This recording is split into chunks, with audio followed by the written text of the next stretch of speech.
इस दौरान जो अनुभव आए हैं उसकी समीक्षा, उन पर चर्चा हमें आगे के लिए बहुत उपयोगी हो सकती है। आज की इस चर्चा में मुझे भी आपसे काफी कुछ जानने का अवसर मिलेगा। ग्राउंड रियलिटी क्या है उसको समझने का अवसर मिलेगा। आज की चर्चा के निकले पॉइंट्स, आपके सुझाव देश को आगे की रणनीति बनाने में अवश्य मदद करेंगे। साथियों, किसी भी संकट से निपटने के लिए टाइमिंग का बहुत महत्व होता है। सही समय पर लिए गए फैसलों ने देश में कोरोना संक्रमण को नियंत्रित करने में बहुत मदद की है। भविष्य में जब कभी भारत की कोरोना के खिलाफ लड़ाई का अध्ययन होगा तो ये दौर इसलिए भी याद किया जाएगा कि कैसे इस दौरान हमने साथ मिलकर के काम किया। कोऑपरेटिव फेडरलिज्म का सर्वोत्तम उदाहरण प्रस्तुत किया। साथियों, जब कोरोना दुनिया के अनेक देशों में चर्चा का विषय भी नहीं बना था, तब भारत ने इससे निपटने के लिए तैयारियां शुरू कर दी थी, फैसले लेने शुरू कर दिए थे। हमने एक एक भारतीय की जिंदगी को बचाने के लिए दिन रात मेहनत की है। बीते हफ्तों में हजारों की संख्या में हमारे भारतीय भाई बहन विदेश से अपने वतन वापस लौटे हैं। बीते हफ्तों में लाखों की संख्या में प्रवासी श्रमिक अपने अपने गांव पहुंचे हैं। रेल, रोड, एयर, सी सारे मार्ग करीब करीब अब खुल चुके हैं। लेकिन इसके बावजूद, हमारी इतनी जनसंख्या होने के बावजूद भारत में कोरोना संक्रमण उस जैसा विनाशकारी प्रभाव नहीं दिखा पाया जो दुनिया के और देशों में कोरोना ने आफत पैदा की है। दुनिया के बड़े बड़े एक्सपर्ट्स, हेल्थ के जानकार, लॉकडाउन और भारत के लोगों द्वारा दिखाए गए अनुशासन की आज भारी चर्चा हो रही है। आज भारत में रिकवरी रेट 50% से ऊपर चला गया है। आज भारत दुनिया के उन देशों में अग्रणी है जहां कोरोना संक्रमित मरीजों का जीवन बच रहा है।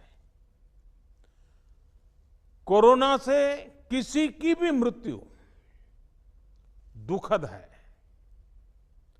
हमारे लिए किसी एक भारतीय की भी मृत्यु असहज करने देने वाली है।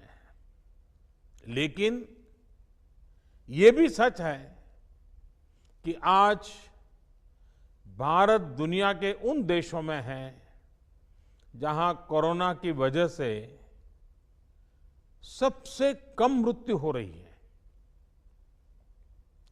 अब अनेक राज्यों के अनुभव आज आत्मविश्वास जगाते हैं कि भारत कोरोना के इस संकट में अपने नुकसान को सीमित करते हुए आगे बढ़ सकता है, अपनी अर्थव्यवस्था को तेजी से संभाल सकता है।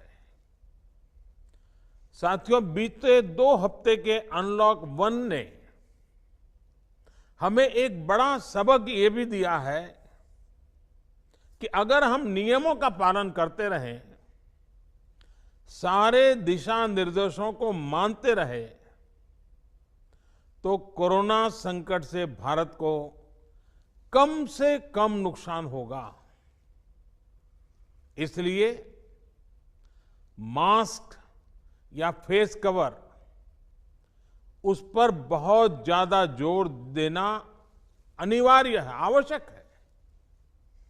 बिना मास्क या फेस कवर के घर से बाहर निकलने की अभी कल्पना करना भी सही नहीं है। ये जितना खुद उस व्यक्ति के लिए खतरनाक है, उतना ही उसके आसपास के लोगों के लिए भी।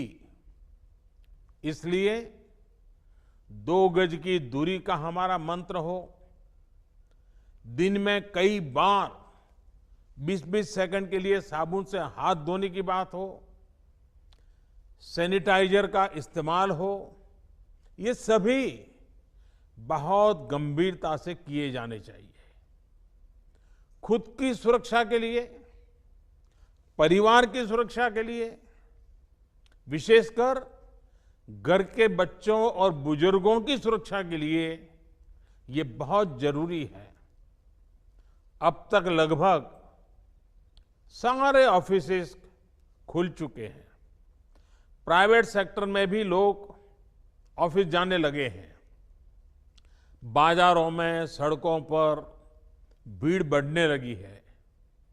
तो ये सारे उपाय ही कोरोना को तेजी से फैलने से रोकने में मददगार होंगे।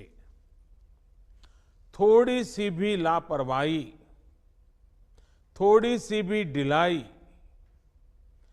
अनुशासन में कमी कोरोना के खिलाफ हम सभी की लड़ाई को कमजोर करेगा।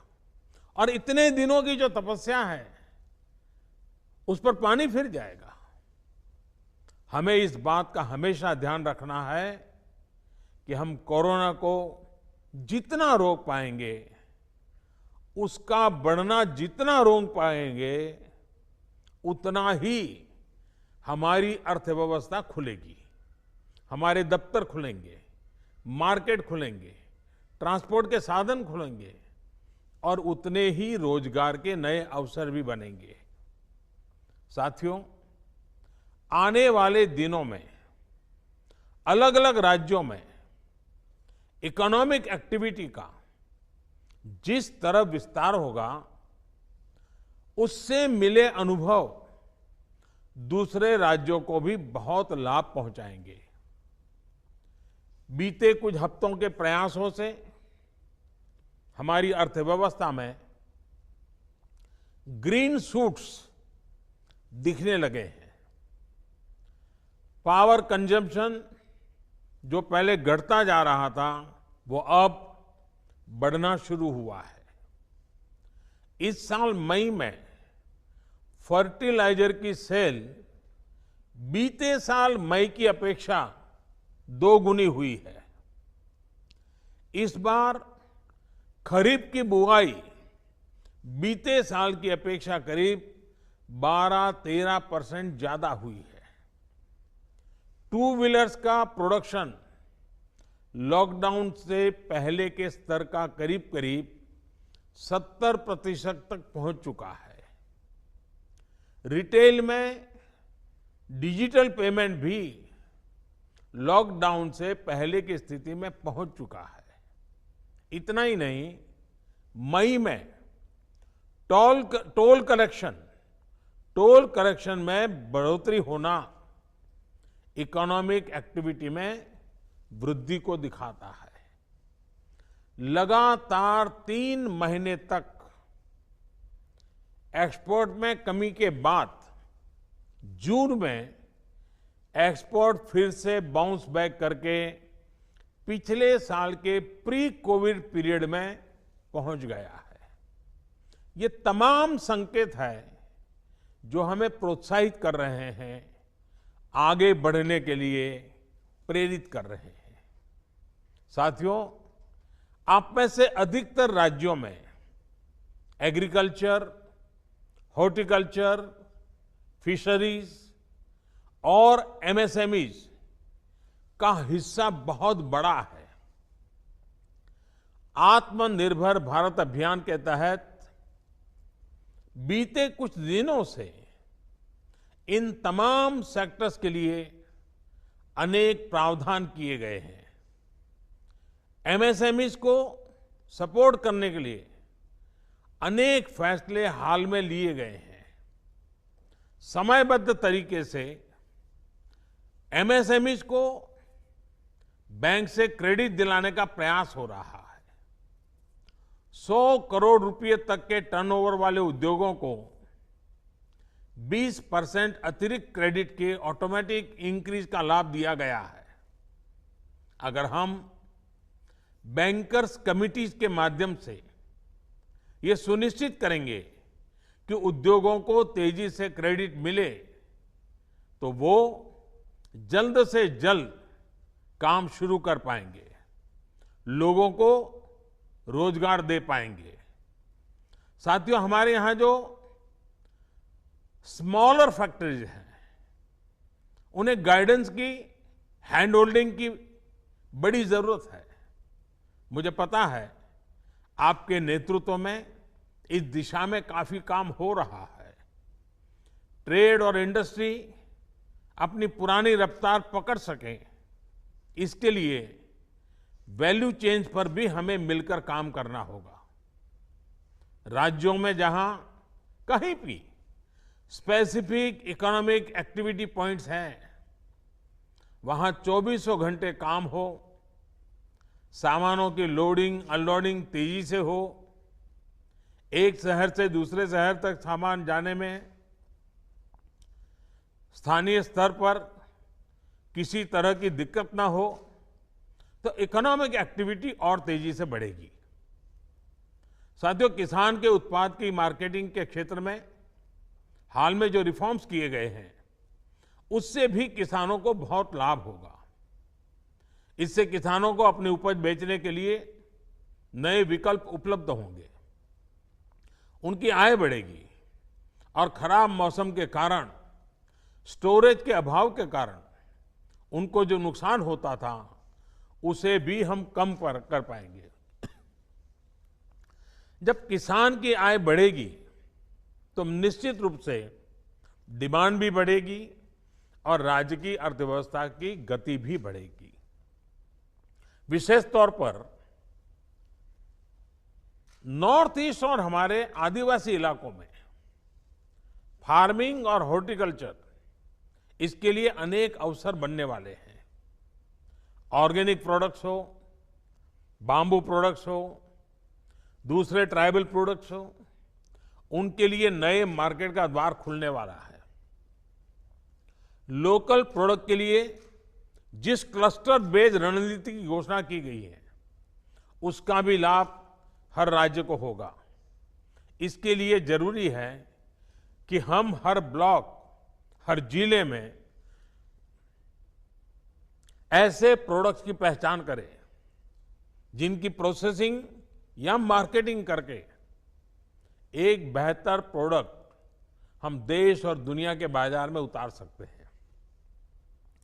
साथियों, बीते दिनों आत्मनिर्भर भारत अभियान के तहत जितनी भी घोषणाएं की गई हैं, वो एक निश्चित समय सीमा के भीतर जमीन पर उतरे, इसके लिए हमें एकजुट होकर काम करना है। इस पृष्ठभूमि में कोरोना से लड़ाई और इकोनॉमिक एक्टिविटी से जुड़े आपके जो सुझाव हैं, जो तैयारियां हैं, वो जानने के लिए मैं बहुत उत्सुक हूं और मुझे पक्का विश्वास है कि अनुभव के आधार पर आपकी जो बातें आएगी, वो आने वाले रणनीति बनाने में बहुत काम आएगी। मैं गृह मंत्री जी से आग्रह करता हूं कि वे आगे की चर्चा का संचालन करें।